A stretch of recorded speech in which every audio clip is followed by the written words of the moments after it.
நிறைய பேர் கேட்பாங்க, என்ன டிவிக்கு அரசு வந்துருச்சு, என்ன பிரஸையே பார்க்கல, 2 வேலை வெளுத்து விடுங்க, 2 பேசுங்க.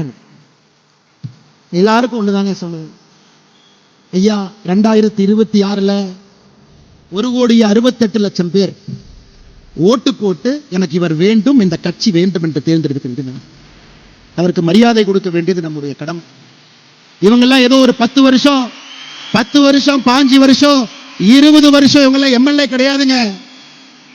தட்டு தடுமாறி அரசியல்ல இன்னைக்கு எம்எல்ஏ ஆனவங்க தான் பல பேர். டிவி எல்லா அமைச்சர்களும் முதல் முறை அமைச்சர்கள் அண்ணன் செங்கோட்டையன் அவர்களை தவிர எல்லாரும் ஃபர்ஸ்ட் டைம். கொஞ்சம் தடுமாறத்தான் செய்வாங்க.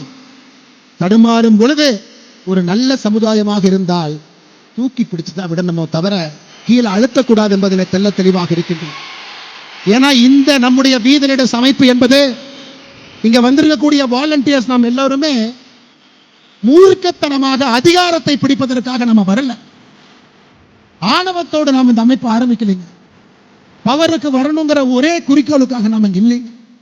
நல்ல சமுதாயத்தை தமிழகத்தை உருவாக்க வேண்டும் என்கின்ற ஒற்றை நோக்கத்துல தான் இந்த அமைப்பும் இருக்கும், நம்முடைய அரசியலும் இருக்கும். அதில் எந்த மாற்று